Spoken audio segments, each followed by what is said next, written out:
En esta ocasión te vamos a hablar de unas proteínas muy peculiares que se expresan en la membrana plasmática de todas las células de todos los animales, incluyendo al hombre. Estas peculiares proteínas corresponden al nombre de los receptores metabotrópicos. Y fíjate qué cosa más interesante. Los receptores metabotrópicos traducen información proveniente de otras células. Cuando digo traducir información proveniente de otras células, ya sea a través de neurotransmisores o de hormonas, y estos receptores metabotrópicos, al interaccionar con estas sustancias, modifican la actividad de la célula que está recibiendo esta información, y la modifican a través de tres funciones muy importantes. Los receptores metabotrópicos, al activarse, pueden aumentar o disminuir la actividad de las enzimas y por lo tanto repercutir en el metabolismo de las células. El otro punto importante sería que la activación de los receptores metabotrópicos puede aumentar o inhibir la expresión de genes, como ves, en procesos de proliferación y diferenciación celular. Y un tercer tipo de funciones muy importantes que hacen los receptores metabotrópicos es la modificación del voltaje de membrana una vez que son activados, ya sea hiperpolarizándola o despolarizándola. Ahora, fíjate la siguiente sopa. Si nosotros vamos a analizar a los receptores metabotrópicos, bien valdría la pena hacer este paréntesis y acordarnos que los neurotransmisores que liberan neuronas activan receptores que están en otras neuronas, y existen dos tipos importantes de receptores en las neuronas que son activados por neurotransmisores. Uno serían los receptores ionotrópicos, que no son más que son canales iónicos que al unirse al neurotransmisor pueden abrir compuertas, y esas compuertas permitir el paso de iones y modificar el voltaje de la membrana plasmática. El otro grupo de receptores que sería el de los receptores metabotrópicos, y este es el que tendríamos, del que vamos a hablar en esta ocasión. Ahora fíjate la siguiente cuestión. Los receptores metabotrópicos son proteínas integrales, se expresan a lo largo de toda la membrana. Están en contacto con el espacio extracelular como con el espacio intracelular. Y entonces los neurotransmisores se unen a una región que esté extracelular del receptor metabotrópico y van a activar ese receptor metabotrópico. Para esto debes tener tú bien presente en tu cabeza que los receptores metabotrópicos son proteínas que se mueven libremente a lo largo de la membrana plasmática, que están en continuo movimiento, y que los receptores metabotrópicos, para llevar a cabo sus funciones, necesitan forzosamente de otro tipo de proteínas que también se expresan en la membrana plasmática, que son las famosas proteínas G. Las proteínas G también son móviles, pero a diferencia de los receptores metabotrópicos, estas están ancladas única y exclusivamente a la hoja interna de la membrana plasmática. Pero ¿qué crees? También están en libre movimiento, de tal manera que la activación de un receptor metabotrópico activa un montón de proteínas G, y cada una de esas proteínas G va a activar a un montón de enzimas, produciendo una reacción en cascada. Fíjate, una cosa muy importante que tienes que acordarte. Las proteínas G, hay diferentes tipos de proteínas G dentro de las células, pero las proteínas G que están ligadas a los receptores metabotrópicos se llaman proteínas G heterotriméricas. Hetero de muchos, heterotriméricas. Y triméricas porque están constituidas por tres subunidades. Están constituidas por una subunidad alfa, por una subunidad beta y por una subunidad gamma. Esto es importante porque hay también proteínas G, pero no se expresan en la membrana plasmática, y esas proteínas G no están ligadas a los receptores metabotrópicos. Esas proteínas G que están en el citosol de las células se llaman homoméricas, porque nada más tienen una sola subunidad, y esta subunidad correspondería a la alfa. Si te queda clara la idea. Ahora fíjate qué cuestión más interesante, qué detalle es este. Resulta que las proteínas G van a activar o inhibir enzimas, y es la activación o la inhibición de esas enzimas va a dar como producto a un nuevo tipo de moléculas que reciben el nombre de segundos mensajeros, los famosos segundos mensajeros. Aquí los tenemos, ¿no? Entonces, mucho ojo, entonces te das cuenta que los receptores metabotrópicos están invariablemente ligados están invariablemente ligados a cascadas de segundos mensajeros, ¿sí? Ahora, yo me acuerdo que cuando estudiaba medicina teníamos un profesor muy sangrón, muy especial, y te decía, a ver, ¿cuál es el primer mensajero? ¿Cuáles son los primeros mensajeros, no? Y ahí estábamos como idiotas todos, ¿no?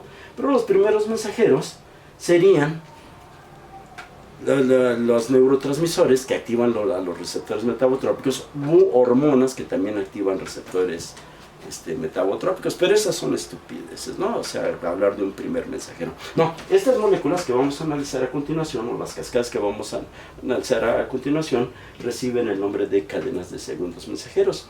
Y vamos a empezar por la cascada de segundos mensajeros que produce a un segundo mensajero que se llama el MP cíclico.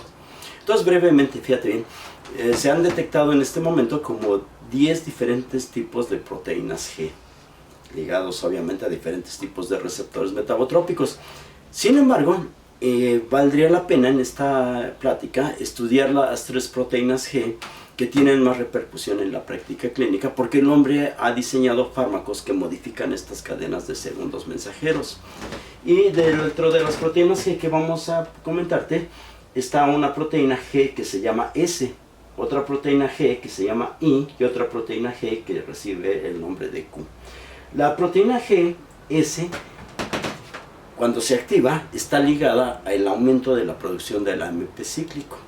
Y la proteína GI, cuando es activada, está ligada a la disminución en la producción de AMP cíclico. Es decir, que los receptores metabotrópicos que están ligados a una proteína GS son antagónicos a los receptores, o ejercen efectos antagónicos a los receptores que están, cuando son activados, que están ligados a una proteína GI. ¿Sí te queda clara la idea? Fíjate bien, la S viene de stimulation en inglés y la I viene de inhibition también en inglés. Entonces vamos a platicarte algunas cuestiones así muy importantes. Esto te lo pongo así muy simple. No es la función enseñarte los receptores ahorita, sino las proteínas G. Pero hay diferentes tipos de receptores metabotrópicos que están ligados a una GS, ¿no? Y dentro de los más comerciales, en términos médicos, tenemos a los receptores beta 1, beta 2 y beta 3 que pueden ser activados o son activados por la adrenalina o la noradrenalina. Obviamente tienen diferentes afinidades hacia estos receptores, estos dos compuestos, pero en este momento no vamos a tocar el tema. Luego tienes otro segundo grupo muy importante de receptores metabotrópicos ligados a una GS, que serían los receptores activados para dopamina D1 y D5. Si te queda clara la idea. Y nada más para que te des cuenta, del otro lado tenemos receptores metabotrópicos ligados a una proteína GI. Y dentro de estos tenemos los receptores M2 y M4, que son los receptores muscarínicos, que son activados por acetilcolina. Si te queda clara la idea. Fíjate qué cosa más interesante. Tenemos un receptor que recibe el nombre de alfa 2, que es activado también por la adrenalina y la noradrenalina. ¿Qué te parece ese detalle? Es decir, que un mismo neurotransmisor o una hormona pueden tener efectos diferenciales en una célula dependiendo si están activando a un receptor, ya sea en este caso un alfa 2, a un beta 1 o un beta 2. ¿Sí te queda claro? Eso depende de las concentraciones de la noradrenalina y la adrenalina en este caso, ¿no? Brevemente, nada más para que te des cuenta qué importancia tiene esto. El páncreas, las células beta que producen insulina, expresan receptores beta 2 y receptores alfa 2. Fíjate bien, el beta 2 cuando se activa aumenta el AMP cíclico, el alfa 2 disminuye el AMP cíclico. ¿Qué es lo que ocurre? Cuando tú activas a un receptor beta 2, tú estás fomentando la liberación de insulina, y cuando se activa un receptor alfa 2, disminuye la liberación de insulina. ¿Y qué depende esto? La concentración de catecolaminas que tengas en plasma, pero no te vamos a platicar más de este detalle. Otros receptores muy importantes ligados a las proteínas GI serían los receptores para endocannabinoides de nuestras neuronas, que son el receptor CB1 y el CB2, que son activados por estos endocannabinoides, la anandamida y el 2-araquidonilglicerol. Y luego tenemos otro receptor metabotrópico, que es el receptor GABA B, que es activado por el neurotransmisor GABA y también está ligado a una GEI. Pero vamos entonces a enseñarte o a platicarte cómo funcionan qué onda con los segundos mensajeros. Y fíjate bien, así rápidamente, ¿no? Vamos a considerar que tenemos un neurotransmisor o una hormona que activa un receptor metabotrópico que está ligado a una proteína GS. Esto es muy interesante porque yo te había platicado al inicio de esta sesión que los receptores metabotrópicos pues, están ligados a las proteínas G y que las proteínas G eran heterotriméricas, es decir, contaban con 3 subunidades. Tenemos una subunidad alfa, tenemos una subunidad beta y tenemos una subunidad gamma. Las proteínas G reciben ese nombre porque tiene la subunidad alfa puede estar unida a un GDP, un guanosine difosfato, o puede estar unida a un GTP, un guanosine trifosfato. Cuando el receptor metabotrópico no está activado, la subunidad alfa, fíjate bien, la subunidad alfa de la proteína G está unida a un guanosine difosfato, El receptor metabotrópico cambia su conformación y tiene capacidad para activar a la proteína G. Y yo te dije que están en libre movimiento tanto las proteínas G como los receptores metabotrópicos en la membrana. En el momento en que el receptor está activado, ocurre un fenómeno muy interesante. Ocurre este fenómeno. El GDP es eliminado, sale el GDP de la subunidad alfa y el sitio donde estaba unido el GDP ahora queda unido por un GTP. Y en ese momento, cuando estaba pegado con esta proteína, con esta nucleótido de gran energía que es el GTP, se separan las subunidades alfa y beta. Si te queda claro, se separan. Entonces, el punto importante es que ahora la subunidad alfa activada va a activar a una enzima que se encuentra en la hoja interna de la membrana. Porque acuérdate que las proteínas G están ancladas a la membrana plasmática, no se pueden mover. Y va a activar a una enzima, vamos a pintarla aquí, que recibe el nombre de adenililciclasa. Ahí tenemos a la famosa adenilciclasa. Esta adenilciclasa va a jugar un papel importante al activarse por la subunidad alfa, porque va a hidrolizar, fíjate bien, hidroliza al ATP, al adenosín trifosfato, y lo convierte en nuestro famoso AMP cíclico. Ahí tenemos la producción del AMP cíclico, si te queda clara la idea. Ahora, ¿qué es lo importante o cuál es el papel que juega el AMP cíclico en la actividad de estas cascadas de señalización? Bueno, este AMP cíclico por sí mismo puede activar o inhibir enzimas, aunque tú no lo creas. Pero también tiene la capacidad de activar a una enzima muy importante que está invariablemente ligada a las cadenas de segundos mensajeros, que es la proteinquinasa. Pero fíjate bien, vamos a ponerle el nombre de proteinquinasa, o conocida vulgarmente en los libros de fisiología como PKA, la famosa proteinquinasa.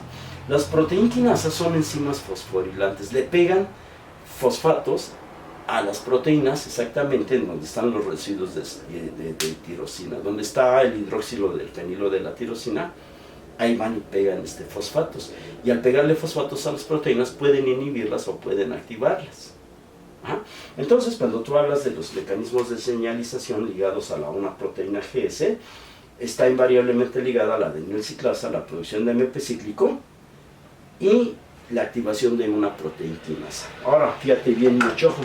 Aquí de todo este rollo que se está armando, el segundo mensajero corresponde al AMP cíclico. Este es el segundo mensajero. No es la proteinquinasa, no es la adenilciclasa, y por una sencilla razón, porque es el AMP cíclico la sustancia que está incrementando su concentración cuando se está activando un receptor metabotrópico ligado a una GS. Si te queda clara la idea. Ahora, fíjate qué cosa es más importante o qué detalle más importante. La activación del receptor metabotrópico ligado a una GI, obviamente va a activar a la proteína GI y pasa lo mismo. También son proteínas heterotriméricas con 3 subunidades, pero la proteína GI hace exactamente lo mismo que hizo la proteína GC para activarse. Sustituye al GDP por un GTP, Y en ese momento se separa la subunidad alfa y beta y queda unida al GTP la subunidad alfa de la GI. ¿Sí?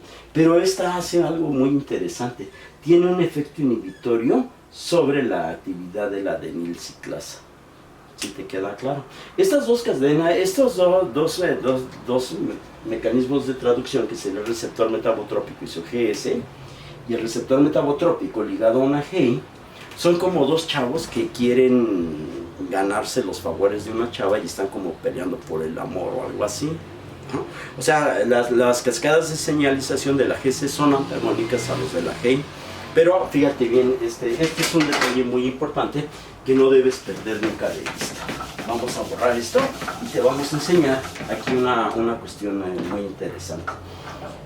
Fíjate, vamos a cuantificar, quiero enseñarte esto, y vamos a cuantificar la concentración de la AMP cíclico en condiciones normales en una célula, sin estimulación de receptores metabotrópicos. Y aunque tú no lo creas, aunque no estén ni activados los receptores GS ni los receptores GI, tú tienes una concentración de AMP cíclico en condiciones normales basal. Cuando no están activados los receptores metabotrópicos. ¿Qué quiere decir esto? Que en condiciones espontáneas la adenilciclasa está trabajando, pero obviamente su actividad no se compara a la que llega a adquirir cuando es activado por una proteína GS, ahorita vamos a empezar a analizar. Entonces, si tú activas a un receptor metabotrópico ligado a una GS, ¿qué crees que pasa ahora con los niveles de MP cíclico? Los niveles de MP cíclico se vuelven estratosféricos. ¿Sí me explica? Cuando se activa un receptor metabotrópico. O sea que sí hay un efecto muy importante en la señalización proveniente de otras células sobre la actividad del AMP cíclico en la célula que está recibiendo a esa información. Y lo más interesante, o el punto más interesante, es que si tú ahora activas exclusivamente a un receptor metabotrópico ligado a una GI, tú observarías que hay una diferencia significativa entre la producción normal del AMP cíclico en condiciones basales a cuando tú activas a un receptor metabotrópico ligado a una GI. O sea, habría diferencias significativas en la actividad, en la producción de AMP cíclico. ¿Sí te queda clara la idea? Muy bien.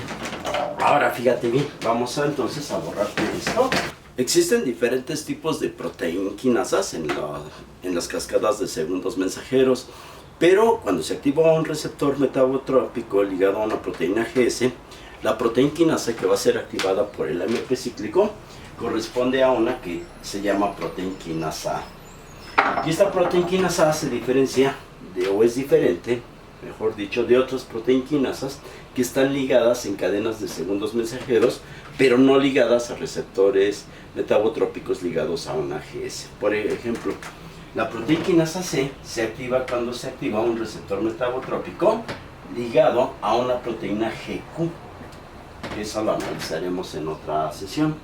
Y tienes una tercera proteinquinasa, que sería la proteinquinasa B, o también llamada con el extraño acrónimo de AKT. Esta proteinquinasa B está ligada a la activación de receptores que se unen a factores de crecimiento.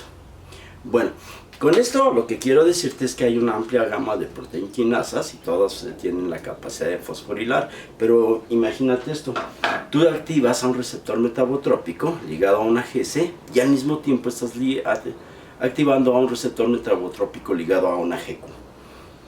Y la activación de la proteína GS te va a dar por colofón una proteinquinasa A activa. Y por el otro lado, la proteína GQ te va a dar la activación de una proteína GQ. Entonces, fíjate bien, estas dos enzimas fosforilantes pueden atacar a una misma proteína, las dos pueden fosforilarla, pero la fosforilan en diferentes residuos. Y entonces la fosforilación que produce una proteinquinasa C en una proteína X o en una enzima X es diferente al efecto que va a producir la fosforilación de una proteinquinasa A en esa misma enzima. O sea, es un amplio mundo esto. Ahora, Nada más para darte, bien vale la pena sintonizarte esto. Y nada más acuérdate de este detalle. Las proteinquinasas son estructuras que están formadas por 4 subunidades. Y entonces tienen 2 subunidades que son las catalíticas, que son las responsables de fosforilar a las proteínas, y 2 proteínas que se llaman reguladoras. Entonces lo interesante es que cuando está en reposo, una proteinquinasa A, están unidas todas estas 4 subunidades, pero fíjate lo que ocurre. 2 moléculas de AMP cíclico se unen a 2 sitios diferentes de una subunidad regulatoria, y lo mismo ocurre con la otra. Cuando el AMP cíclico se pega a la subunidad regulatoria, las unidades regulatorias se separan estas y quedan activas las unidades catalíticas que tienen capacidad para fosforilar proteínas. Te vamos a platicar qué importancia tienen todos estos detallitos para que cuando uno estudia medicina a veces desprecia estudiar segundos mensajeros porque lo ve árido, ¿no? Y tiene que aprenderse de memoria cosas de este tipo, pero nada de eso. Fíjate bien, nada más para que te des cuenta este detalle. Las fibras de músculo liso de las vías respiratorias, al contraerse, cuando se contraen, fíjate bien, se contraen porque la cabeza de miosina está fosforilada, y cuando se fosforila se une a los miofilamentos de actina. ¿Sí te queda clara la idea? Entonces, el tiempo que dura la contracción en las fibras de músculo liso depende del tiempo que esté fosforilada la cabeza de miosina. Cuando se desfosforila la cabeza de miosina, se relaja la fibra de músculo liso. ¿Sí está clara la idea? Un ejemplo claro serían los dolores tipo cólico que tienes cuando agarras una gastroenteritis. El dolor tipo cólico se caracteriza porque es por espasmos. Te duele, te relajas, te duele y te relajas.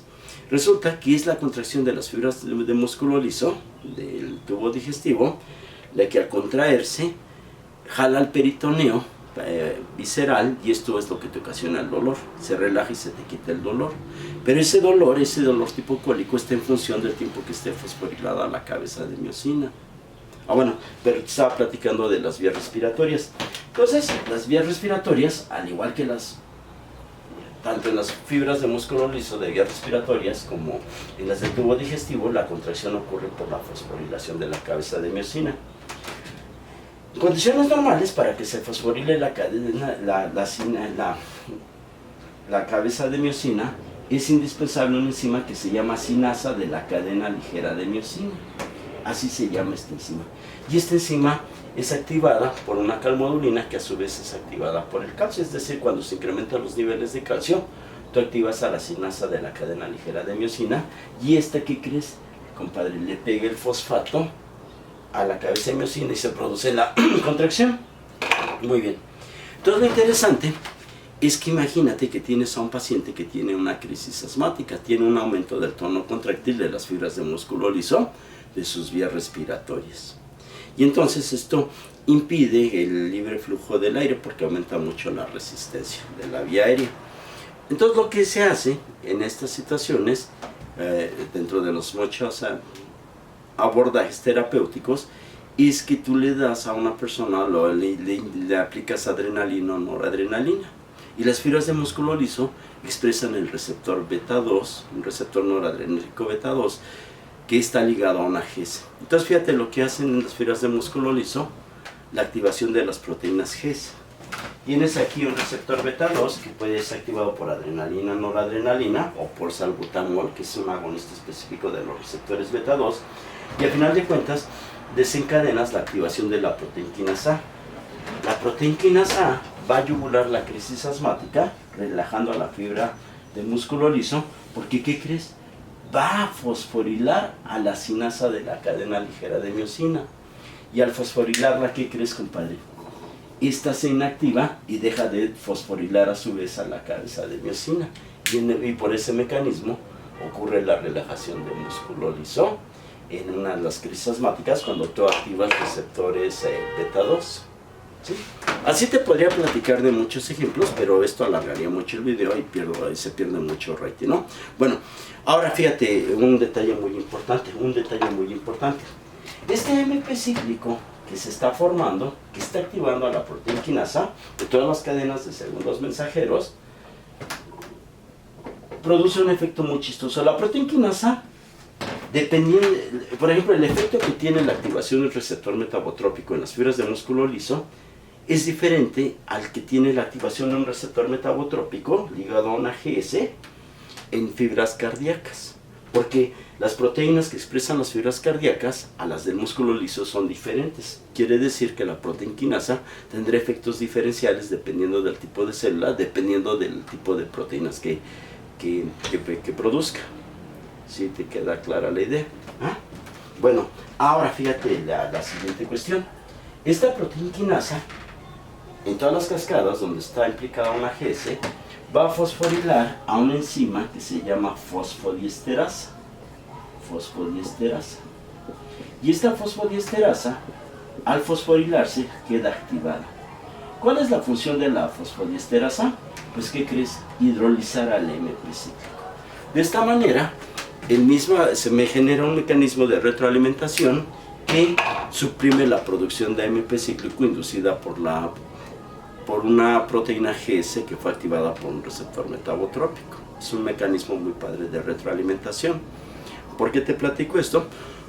Porque si estás en un hospital y no tienes un agonista beta 2, ya sea salbutamol, noradrenalina o lo que se te pegue la gana, tú puedes yugular una crisis asmática inyectando un fármaco que bloquee a la fosfodiesterasa. ¿Cómo ves? Y uno de estos fármacos que se usan mucho para este tipo de situaciones sería la tiofilina. La tiofilina es un inhibidor de la fosfodiesterasa y al bloquear la fosfodiesterasa, la producción de AMP cíclico se incrementa. Se aumentan los niveles citosólicos de AMP cíclico y la proteína quinasa A puede fosforilar a la sinasa de la cadena ligera de miosina y esto impide la fosforilación de la cabeza de miosina. Si te queda claro ese tipo de mecanismos. Por último, te vamos a hablar de dos patologías ligadas a las proteínas GI y GS. El cólera es una enfermedad que ocurre por una sobreactivación anormal de las proteínas GS en los enterocitos del tubo digestivo del intestino delgado. Y te vamos a enseñar. Fíjate, la bacteria del Vibrio cholerae no invade directamente a las células epiteliales, sino produce una proteína que arroja la luz del tubo digestivo. Esa proteína es una exotoxina. Y entonces resulta que las células epiteliales se unen, o mejor dicho, la toxina del cólera se une a un receptor, a un gangliócido que se expresa en la membrana de la región apical de los enterocitos y es incorporado. Si no tuviera ese gangliócido, las células epiteliales de tubo digestivo, no existiría el cólera como enfermedad. Pero el chiste es que se mete la toxina y una vez dentro, esa toxina es activada metabólicamente por la misma célula epitelial y forma una toxina que es la toxina del cólera. Lo que hace la toxina del cólera es convertir al NEAT, al famoso NAD, el que tú has estudiado, y lo convierte, o mejor dicho, al NAD, lo parte a la mitad, le quita la nicotina del NAD, y entonces queda un compuesto que se llama ADP ribosa. Esa ADP ribosa se pega a la subunidad alfa de la subunidad GS. Y entonces hay un proceso que se llama ADP ribosilación. Pero lo interesante es que cuando está ADP ribosilada, la subunidad alfa de la GS, el GTP no es hidrolizado. Fíjate bien, no es hidrolizado. No se puede hidrolizar el GTP. Y si no es hidrolizado, no se convierte en GDP. Entonces la proteína G queda con una sobreactivación tremenda y se activa mucho la adenilciclasa y se acaban fosforilando muchas proteínas. Dentro de las grandes fosforilaciones que produce dentro de la célula de tubo digestivo, la toxina del cólera, a través de este mecanismo, es que incrementa la conductancia de canales de cloro en la región apical. Entonces el cloro sale de la célula hacia la luz intestinal, pero el cloro tiene una gran capa de solvatación, es decir, los iones de cloro están rodeados de un montón de moléculas de agua, y esto es el origen de esas terribles y catastróficas diarreas. ¿Qué te parece? Ahora, del otro lado, de la otra gran patología que está asociada a una activación anormal de las proteínas G, es la que constituye la infección por la Bordetella pertussis, que te da una enfermedad que se llama la tosferina, que cada vez se ve menos por la vacuna que ya desde hace 20, 30 años ha funcionado muy padre. Pero fíjate qué cosa más interesante ocurre. Entonces tienes un receptor metabotrópico en el epitelio de las células respiratorias que son infectadas por la Bordetella pertussis. Y entonces este receptor metabotrópico está ligada a una GEI. Entonces tenemos una GEI. Fíjate qué cosa más gacha. La GEI, pues en condiciones de reposo, tiene sus unidades alfa, beta y gamma pegadas, y te acuerdas que dijimos que estaba en reposo unida a un guanosin bifosfato. Bueno, la toxina de la Bordetella pertussis, la toxina pertussis, lo que hace es también ADP ribosiliar a la subunidad GEI, pero fíjate bien, la ribosila cuando esta está inactivada, cuando está unida al GDP.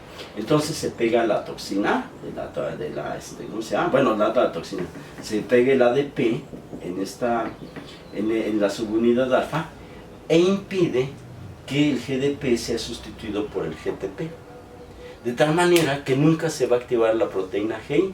Y si no se inhibe, no se activa la proteína GEI, los niveles de MSP cíclico van a crecer tremendamente dentro de las células epiteliales que tienen contacto con la toxina pertussis. Y este incremento del MP cíclico aumenta mucho la actividad de las proteinquinasas, y esa sobreactivación anormal de las proteinquinasas produce apoptosis en las células epiteliales, que es una de las huellas características de una infección por la Bordetella pertussis. Bueno, con esto vamos a dejar este video aquí. Espero que te haya gustado, y voy a enviar en estos días un chorrero de videos, y espero que construyan algo y llenen bueno, ahí les van mis videos. Bye.